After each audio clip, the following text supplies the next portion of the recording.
Buenos días, queridos hermanos. Para mí es un gusto, como todos los miércoles, ponerme en contacto con ustedes para que reflexionemos durante un momento la palabra de Dios. Hoy quisiera pensar un poquito en que algunos cristianos me han dicho que por qué no son bendecidos y otros sí son bendecidos. Y me he dado cuenta que una idea de todos los hermanos es considerar que Dios es injusto o parcial o que tiene consentidos. A mí me parece que eso es un poco exagerado y no es cierto. Y para demostrarlo, yo tomé la vida de Saúl y David, los primeros dos reyes de Israel consecutivos, y que nos muestran por qué David fue bendecido y Saúl fue maldecido, y ahí nos hace ver el parámetro entre uno y otro, entre el bendecido y no bendecido. David fue sumamente bendecido, multiplicado, y Saúl terminó muy mal. Terminó hasta maldecido por haber consultado a una bruja al final de su carrera. Y no podríamos juzgar que Dios privilegió a uno y desprotegió al otro, sino que nos llama la atención de que estos reyes tuvieron las mismas oportunidades de parte de Dios para ser muy prosperados y bendecidos ambos. Por ejemplo, hice una comparación. Si usted se fija, Saúl y David fueron escogidos por Dios. Ambos fueron ungidos a través del mismo profeta. Ambos tenían las mismas calificaciones espirituales. Ambos eran dirigidos por el profeta Samuel. Ambos fueron llenos del Espíritu Santo. Ambos eran hebreos. Ambos se encontraron con Goliat y ambos tuvieron las mismas oportunidades y los mismos problemas bajo la figura de diferentes tiempos cronológicos y circunstancias, pero al final tuvieron las mismas oportunidades y los mismos problemas. Esto nos lleva a pensar que Dios nos da oportunidades a todos de ganar.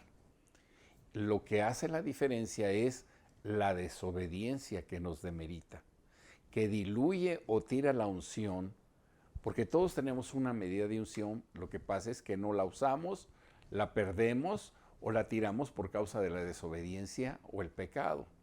Así que, ¿cuál fue el secreto entre David y Saúl? ¿Cuál es la diferencia entre un bendecido y uno no tan bendecido? Es la obediencia a los mandamientos de la ley de Dios, que producen un mayor nivel de fe para que veamos oportunidades en los problemas. Así que la verdad de las cosas es que Dios no hace acepción de personas de ninguna manera. La diferencia la hacemos nosotros, porque somos obedientes, sujetos a los mandamientos y no tenemos medida de pecado. Entonces la bendición de Dios se va a derramar sobre usted. Así que finalmente podemos ver que la mentalidad es afectada, porque David era un hombre que en un problema veía una oportunidad y Saúl en cada problema veía una dificultad.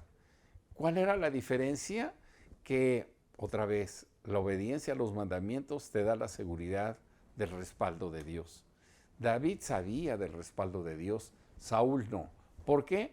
Por la obediencia. Mire, era tanta la obediencia de David que en Hechos 13:22, en la segunda parte, la Biblia dice: he hallado a David, hijo de Isaí, varón conforme a mi corazón, quien hará todo lo que yo quiero. Cuando esta palabra dice he hallado a David, hijo de Isaí, implica una búsqueda exhaustiva, una investigación a fondo. Así que cuando Dios puso sus ojos en David, no fue porque le cayó bien, no fue porque era un humilde cuidador de ovejas, sino porque era un hombre obediente que llamó la atención de Dios por su obediencia. Así que David fue designado y ungido como rey como premio a su obediencia. En otras palabras, que Dios vio su corazón dispuesto a seguir todo lo que Dios le dijera, y entonces Dios lo premió con la bendición de un reino. Así que, ¿qué es lo que hace la obediencia? ¿Qué es lo que hace esa diferencia en un hombre y otro? La obediencia produce un ambiente espiritual que provoca una reacción más agresiva y positiva para ganar en los problemas, porque sentimos el respaldo de Dios. Y cuando no hay obediencia, cuando hay rebeldía, cuando hay pecado, en la conciencia la persona sabe que no va a ser bendecido porque, porque no tiene la suficiente unción para salir adelante. Así que en el pueblo de Dios todos nosotros podemos tener las mismas oportunidades de ser bendecidos. Le quiero leer Deuteronomio 5:29 que dice: ¿quién diera que tuviesen tal corazón que me temiesen y guardasen todos los días todos mis mandamientos para que nos bendijera para siempre el Señor? Así que es muy importante que Dios bendice a los que son obedientes. Dios está con los que verdaderamente se apartan del mal y del pecado y están bajo esa cobertura de bendición de Dios. Así que Dios no elige al azar a quién va a bendecir. No es una selección aleatoria, ni tiene consentidos, sino realmente lo que llama la atención de Dios es la obediencia de sus hijos. Yo lo invito a que usted estudie su corazón. Yo lo invito a que usted invierta tiempo de rodillas y vea cómo está su vida delante de Dios, y va a descubrir que la falta de bendición no es que Dios no lo quiera, es que usted no ha hecho la parte que le corresponde hacer. Así que yo lo invito también a que si hay algo que no está bien en su vida, le pidamos perdón a Dios, le pidamos que nos limpie de todo pecado y empecemos una nueva carrera con el Señor, que se va a manifestar en grandes bendiciones de Dios, y porque Dios quiere bendecir a todo el que es obediente. Me ha dado mucho gusto saludarlo en esta mañana, lo bendigo y espero verlo la próxima semana. Buenos días.